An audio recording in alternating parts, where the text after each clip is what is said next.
Hello. അപ്പം നമുക്കിവിടെ കുറച്ച് ബിരിയാണി റൈസ് ഇരിപ്പുണ്ട്. അപ്പം ഇന്നലെ ഷവായി മേടിച്ചായിരുന്നു, അതിൻ്റെ കുറച്ച് ചിക്കനും ബാക്കിയുണ്ട്. അപ്പം ബാക്കിയുള്ളതല്ല ഞാൻ ഫ്രൈഡ് റൈസ് ഉണ്ടാക്കാൻ വേണ്ടി മാറ്റി വെച്ചതാണ്. അപ്പം നമുക്ക് ഒരു ഫ്രൈഡ് റൈസ് ഉണ്ടാക്കാം. ഞാൻ ചിക്കൻ ഇവിടെ എടുത്ത് വെച്ചിട്ടുണ്ട്. ഇതാണ് ചിക്കൻ. തണുപ്പൊന്ന് മാറാൻ വേണ്ടി ഒന്ന് മാറ്റി വെക്കാം.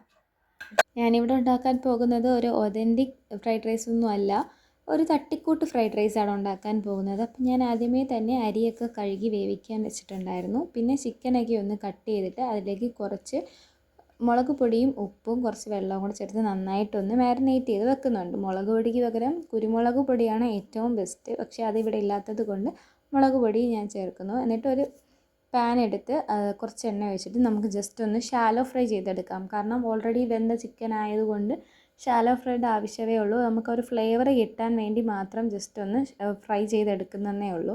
അങ്ങനെ ഫ്രൈ ചെയ്തെടുത്ത് മാറ്റിയതിന് ശേഷം ആ എണ്ണയിൽ തന്നെ ഞാൻ 2 മുട്ട പൊട്ടിച്ച് വെച്ച് കുറച്ച് ഉപ്പും കുറച്ച് മുളക് പൊടിയും ഇട്ട് കൊടുത്തു. കുരുമുളക് പൊടി ഇല്ലാത്തത് കൊണ്ട് മുളക് പൊടിയും കൂടി ഇട്ട് നന്നായിട്ടൊന്ന് ചിക്കി എടുക്കുന്നുണ്ട്.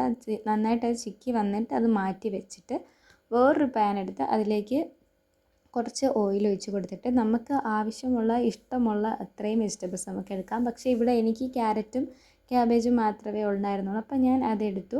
കുറച്ച് സവാളയും വേണം, പക്ഷേ ആദ്യം ഞാൻ സവാള എടുക്കാൻ മറന്നുപോയി. പിന്നെ ഞാൻ സവാളയും കൂടെ ഇട്ട് നന്നായിട്ടൊന്ന് വഴറ്റി കുറച്ച് ഉപ്പും കൂടെ ഇട്ട് അതൊന്ന് നന്നായിട്ടൊന്ന് വഴറ്റിയെടുക്കുന്നുണ്ട്.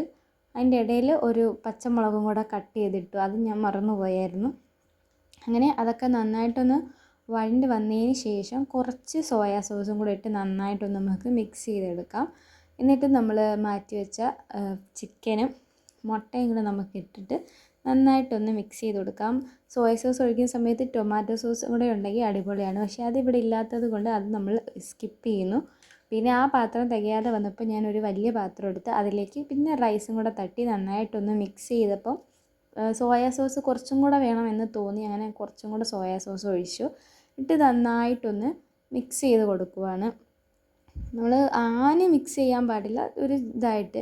എന്നിട്ട് കുറച്ച് ഗരം മസാല പൊടിയും ഇട്ട് കൊടുക്കുന്നുണ്ട്. കുരുമുളകും കൂടെ ഉണ്ടെങ്കിൽ നല്ലതാണ്, പക്ഷേ ഇല്ലാത്തത് കൊണ്ട് ഗരം മസാലപ്പൊടിയും കുറച്ച് സ്പ്രിംഗ് ഓണിയൻ, അത് ഇവിടെ നമ്മുടെ വീട്ടിൽ കിളിച്ചതാണ്, പിന്നെ കുറച്ച് മല്ലിയിലയും കൂടെ ഇട്ട് നന്നായിട്ടൊന്ന് മിക്സ് ചെയ്തെടുക്കുമ്പോഴത്തേക്കും നമ്മുടെ തട്ടിക്കൂട്ട് ഫ്രൈഡ് റൈസ് റെഡിയായി. ഇവിടെ നമുക്ക് ടേസ്റ്റ് ചെയ്ത് നോക്കാം.